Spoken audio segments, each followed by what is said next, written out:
Reckless talk. Son of a gifted. Hey, reckless talk. But I got expensive habits. Don't step in salt. I'm a real one, check my fabric.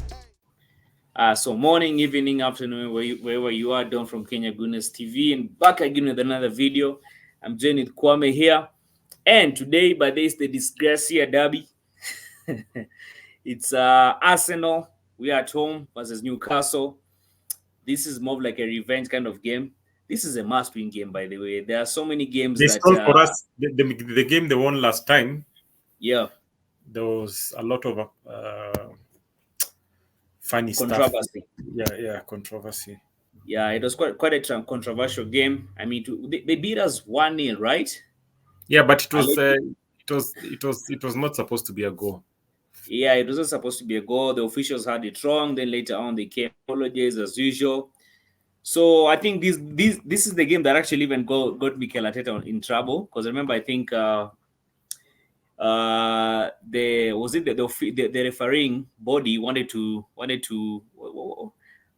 was the situation? Penalizing. He had to go he was summoned to explain, his comments after the game. Yeah, so definitely, by the being these guys are coming at the Emirates, I'm sure we want to Mikel Arteta, but they has a mission on them. So anyway, what do you make of this game? I think it's one of the few mental blocks we've had to deal with. We dealt with Liverpool because they always used to have a way of winning us. Then we dealt with Man United. And then not that Newcastle has been beating us, but they were a bogey team for us, especially when we played at Newcastle. They had a way of just making us either not win or draw, and then ruffling our feathers, the physical, that kind of things. Yeah, so I think we need to put them in their place. In fact, the sensation I feel with Newcastle is a bit like the sensation I felt with Porto. Like we dominated the game and everything, and then they just give you a sucker punch at the last minute. Goal. Yeah, that kind of a thing. Not that, because I'm not taking anything away from them as a football team. They're good, very powerful. They have scorers, and that's what I'm saying. Like in the period we are, or the curve we are in terms of our development. Right now, what is keeping Arsenal afloat is our defense, right? Yep. Partly midfield. The attacking phase, I feel like there's almost like a 60% because when you look at Nketiah and Gabriel Jesus, who are our main center forwards, they only have, between them, I think they have 9 goals so far. I think even less. They're supposed to be our main. Yes. Our main center forwards. Yep. Yeah. So anyway, Gabriel Jesus has been injured and all that, but either way you look at it, it's not good enough, right? It's not 100% good enough. Yeah. So assuming, and I'm not jealous of other teams. You cannot have everything. If we had, say, before Harry Kane went to Tottenham, say we had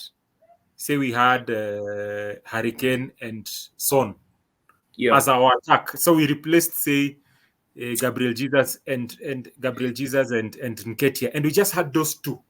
Arsenal would be world class. Like 100%. We would be decimating teams because Sonny, all those chances Arsenal creates. If a guy like Sonny was there or Harry Kane was there, there's a 50-50 chance of scoring. Yeah. But with us, it's chance after chance after chance after chance after chance after chance goal. Chance after chance after chance after chance after chance after chance goal. So I even commend our coach for finding a coping mechanism and distributing the goals in the midfield, in the defense. That was a very creative way, because you can't, you only work with what you have, right? Yeah, 100%. So, like for me, I know this game by the each and every Arsenal fan. Specifically, I'm talking about fans because we have a bunch of fans who are just fans. You have a bunch of fans who actually follow football and follow each and everything that Arsenal does. So now, me for this kind of game, this is a game that you talked about alienation. This is a kind of game that you need to go and just beat this game. You see the 5-0, 5-0, 6-0 be going through because in simple terms, let me just phrase it in Swahili, wametuzoea. I mean, Yes. even if you look at the first leg when you play these guys at home with Newcastle. Yeah. You remember Bruno G? That guy was so indisciplined and he got away with so many fouls. The Yes. guy went elbowed. He elbowed who was it? He elbowed Jorginho. He just kept on Yes. making silly tackles. It was a mess. The least he got, but there was a yellow card. But clearly, but that's somebody who had to have been red carded. So you see, this is a game that the approach that I want Mikel Bade to go, and I'm sure Bade, we've watched All or Nothing, we've seen videos and whatnot. Mikel Arteta is a very good tactician, especially when it comes to actually trying to boost his team's morale. And I'm sure he's going to show them those clips. Those clips of Bruno G. The tackles, the silly fouls, and whatnot.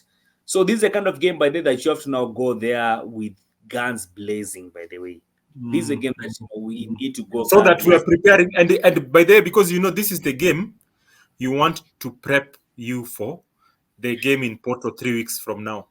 Yeah. So yeah, and as you said, I don't know how we would say it to umetuzoea in English, how we would say it, but these guys have they've done a number on us so many times. Yeah. By roughing us up, those employing the dark arts, so to speak. Yeah. Like silly fouls, elbows here and there, doing silly things. Yeah. So right now, of course, I'm sure the Arsenal has told the referees this time, please ref this game properly. There was all evidence that, just be fair. Yeah. Then for us, we need to play football. The only thing, if I can talk negative about Arsenal, and you mentioned it briefly after the game, is the issue of Trossard. He can't handle responsibility. In a big game, he disappears. He likes to come in as an impact player. This is the part of growth I think he needs. Yeah. Because I feel he has the skills. But when he's in a game that is full of, like around this one, there's a lot of tension, there's a lot of expectation and everything. He will just lose the ball, do silly things, and he's our most clinical finisher. Yeah. So I think that's an area he needs to build. Like he needs to have concentration from minute 1 to 90 minutes and build his fitness. Because I feel he doesn't run like Odegaard, and then he doesn't play sometimes to his strengths. He plays with feeling, like if he'll play depending on how he feels. Yeah, because if it's skill level, he's one of the most skilled. He reminds me of Santi Cazorla. Like, I wanted to mention that. Yeah, Cazorla. He can play with both feet. He's tricky. He's everything, and then he needs to know how to play to his strengths. Like when you're this size, it's not about strength now. It's technique, movement. Don't try and play like Gabriel Jesus. Gabriel Jesus, he's going to bump you like he's powerful. So actually, you see, we're going to do a predicted lineup, and we're going to have a discussion about this. But let me just say this before I actually get to the predicted lineup for tomorrow's game. I don't want to see Trossard by the starting by the way. I don't want to see Trossard by the starting lineup. Number one, by the way, who will come in? Who? Who will come in? You see that makes it. Is he just available? No, he's still. He's playing with the squad, but he's still not fully. Now we've learned from experience how to handle. Actually, what I'll do. What I'll do, by the way, I'll play this game the Liverpool way. I'd rather even have, because this is a physical game. Havertz as a centre forward. I'll actually have Havertz as a centre forward, and then with Trossard, I'll actually bring him. I'll put him by on the bench and bring him later on. I'll actually rotate him by the way, because Trossard, given 90 minutes, especially physical games, fast-paced games. He gets lost in the game. But anyway, I also have an idea with regard to that. If you can play, is that a thought that so that we can use our speed? If we could somehow put Trossard on the side first to come in as an impact player, have us as the center forward, right? Yep. Rice at the center pivot, Odegaard on the other side. But here's the player that I know you'll find quite weird. Have Reece Nelson. Reece Nelson. No. Reece Nelson. But now here's the thing. There was a okay. How do I do it? Like I remember. Okay, I think I'm thinking like Football Manager. I know he can mess us up in that part of the field because he's not a central midfielder. He's a winger. But I was trying to see how he could switch. He could, because he's super fast. And I remember when we played West Ham, he was so good in penetrating in the middle. Right, there was a way Arteta was using him, where he could beat players. But the problem with Reece Nelson, he plays with how he feels also. For me, I think where Havertz on the left side, but of the midfield, I don't even have Jorginho. I'd rather have Jorginho, but in the left side. So basically, my midfield would be Jorginho, Declan Rice, Odegaard. Then my forwards would be Havertz in the center forward position. Martinelli, this was another guy, by the way. But anyway, with him, but we can carry him a bit of slack. Martinelli on the left wing side, and Bukayo Saka on the right hand side. But anyway, Kwame, we're jumping the gun, but they will get to a predicted lineup. Yeah, so yeah. What are your score predictions, by the way, for this game? I see 4-0. 4-0 to the Arsenal. Anyway, 4-0. Simply because we have to teach them a lesson. These guys have been running their mouths. They feel like they have our number, but they don't play football. They just rough us up and they're tackling and hurting us, and it's just more a game of bullying. But I think right now, in terms of our tactics and controlling those physical games, I think there's something we could do to so for me, to check them. For me, I think I'll give it a 3-0 to the Arsenal. I think this is a game that you should go past these guys. Newcastle right now with the injuries they have, number one, it's a disgrace here derby. So there's a vengeance mission, by the way. So this is a team that I think we should go past.